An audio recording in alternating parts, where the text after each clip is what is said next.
Hero Vijay Perambur కాన్స్టిట్యుయెన్సీలో గెలిచిన స్థానాన్ని ఉంచుకుంటూ అలాగే తిరుచినపల్లి ఈస్ట్లో గెలిచిన స్థానాన్ని వదులుకుంటున్నారు. ఆ స్థానంలో త్రిష గారిని పోటీ చేయడానికి దింపుతున్నారు అని గట్టిగా వార్తలు వచ్చేసినాయి. అండ్ మోస్ట్ ఇంపార్టెంట్లీ పొత్తులన్నింటిలోనూ కూడా ఈరోజు డిస్కషన్లో ఆవిడే ఉన్నారు.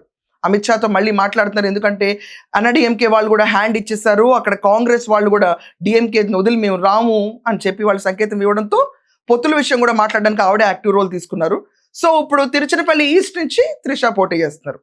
ఆల్రెడీ ఓడిపోయి కూర్చున్న స్టాలిన్, తన కొడుకు వల్ల పార్టీ మొత్తం కుదేలు పడిన స్టాలిన్ పక్క రాష్ట్రంలో గూగుల్ డేటా సెంటర్ వచ్చినా ఇక్కడ మనకి ఏమి తీసుకురాలేకపోయారు. సుందర్ పిచ్చే బీయింగ్ తమిళియన్ మనం ఏం చేయలేకపోయాం, మన కోసం జెన్జీస్ అందరూ ఎదురు తిరిగి విజయ్కి ఓటేశారు. అదే జెన్జీస్ ఈరోజు త్రిష కూడా ఓటైపోతారు. ఇది స్టాండర్డ్ వర్డ్, అక్కడెక్కడ డీవియేషన్ ఉండదు. ఇంత థంపింగ్ మెజారిటీ ఇచ్చినప్పుడు ఆల్రెడీ విజయ్ గెలిచిన స్థానమే కాబట్టి చాలా ఈజీగా గెలవడానికి త్రిషకు ఆస్కారం ఉంది. త్రిషకి అగేన్స్ట్గా నుంచోబోతున్నారు ఎంకే స్టాలిన్. ఈసారి నువ్వా నేనా tug of war between TVK party అధినేత విజయ్, త్రిష, ఆ పార్టీకి ఉన్న క్రెడిబిలిటీతో పాటు ఈరోజు డిఎంకే పార్టీ అధినేత స్టాలిన్, ఎంకే స్టాలిన్ ఆయన నుంచుని రంగంలోకి దిగబోతున్నారు. ఇది చూస్తుంటే ఖచ్చితంగా ఒక హెక్టిక్ ఫైట్. ఆయనకు అర్జెంటుగా గెలవాలి, లేకపోతే ఫేస్ వాల్యూ అనేది జీరో అవుతుంది. ఆయన ఖచ్చితంగా హీ షుడ్ కంటెస్ట్ సమ్వేర్. ఇప్పుడు ఆల్రెడీ ఒక చోట ఉంది కాబట్టి డిఎంకే పార్టీ నుంచి నుంచున్న వాళ్ళు తీసేసి ఆ అదర్ క్యాండిడేట్స్ని ఈయన డైరెక్ట్గా నుంచుని అక్కడ గెలవాలి. గెలకపోతే అసలు డిఎంకే పార్టీకి ఫేస్ వాల్యూ అనేది లేకుండా పోతుంది.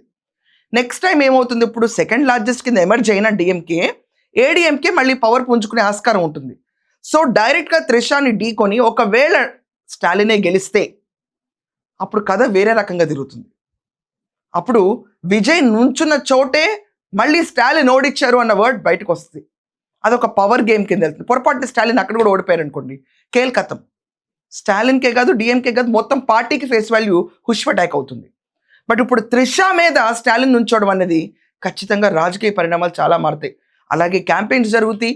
But already he has won the seat. ఇప్పుడు ఎవరితో ఆయన పొత్తు పెట్టుకుంటున్నారనే సమీకరణలో కూడా, ఎందుకంటే ఆయన ఆల్రెడీ బీజేపీని వ్యతిరేకించిన తర్వాత ఎన్నికలకు వెళ్ళారు. ఇప్పుడు పొరపాటున మళ్ళీ బీజేపీతో పొత్తు పెట్టుకుని ఎన్డీఏతో పొత్తు పెట్టుకుంటే సమీకరణలు మారి పొరపాటున ఒకవేళ తిరుచినపల్లి ఈస్ట్లో త్రిషాన్ని నుంచోబెట్టాక అక్కడ ఓడిపోయారే అనుకోండి, పార్టీకి అది ఎఫెక్ట్ అవుతుంది. లేదు త్రిష గెలిచి ఆల్రెడీ ఉన్న వేవ్లో గెలిచి కూల్గా తను ఫామ్ అయ్యి తర్వాత ఆవిడే ముఖ్యమంత్రి అయ్యారే అనుకోండి, స్టాలిన్ ఓటం అనేది ఒక పెద్ద డిఫీట్. ముఖ్యమంత్రి అవుతారో ఎవరో పక్కన పెట్టండి, that will be one of his biggest life defeat. Where a fresher హీరోయిన్గా పనిచేసిన త్రిష వచ్చి ఫ్రెషర్గా ఆయనే బీట్ చేసిందంటే దీనికి మించిన తిరగరాసే చరిత్ర ఇంకోటి ఉండదు.